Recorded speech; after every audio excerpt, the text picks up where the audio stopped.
Rohini Bhatt heads this spiritual center, practicing Raja Yoga, an Indian form of mindfulness dating back hundreds of years.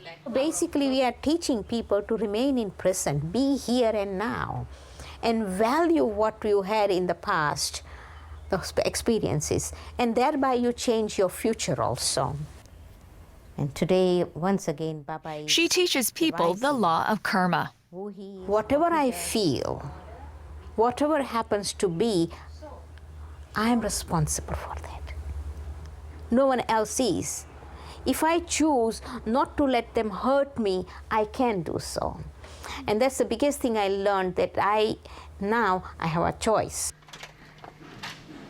Rohini, a former journalist, embraced Raja Yoga in 1996. I'm learning to be mindful of what kind of thoughts I am creating. So if I'm creating too many negative thoughts, too many thoughts of anger and frustration and irritation, it is going to affect me personally.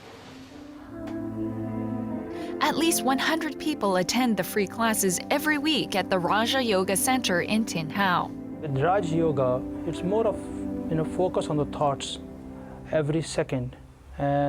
We've come to know what's wasteful thoughts. Samit, a businessman, attends the 7 a.m. class every morning. Before Raj Yoga, I was very egoistic person, very forceful. But after Raj Yoga, I find more peace with myself.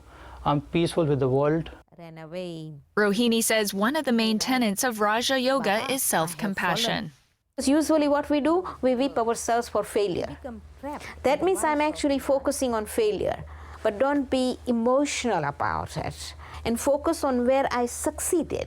That means I'm being compassionate towards myself. Also taught is compassion for others. Chris Drake, a Hong Kong-based lawyer, practices Raja Yoga mindfulness. In other words, if we're constantly thinking one thought rapidly after another, then we're not going to be developing the level of compassion and the ability to think deeply that perhaps we need to have. Since he was a teen, Chris has devoted a lot of time to contemplation out of inner desire with little influence from adults. I would often just try to be more aware of what's around, notice the different shades of green of the leaves, notice the sky. Essentially, it's just to live and be aware of what is around. Quite often we don't do that. People will practice mindfulness in different ways. What I found is that it helps develop empathy. With empathy, I think you're talking about the golden rule, the idea that we should do unto others as we would like them to do unto us.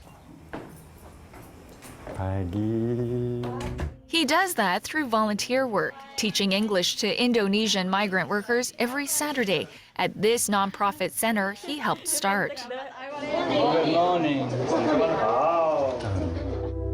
What we have experienced and felt. Several times a year, he teaches mindfulness to students and teachers in mainland China. Adding fresh purpose and meaning.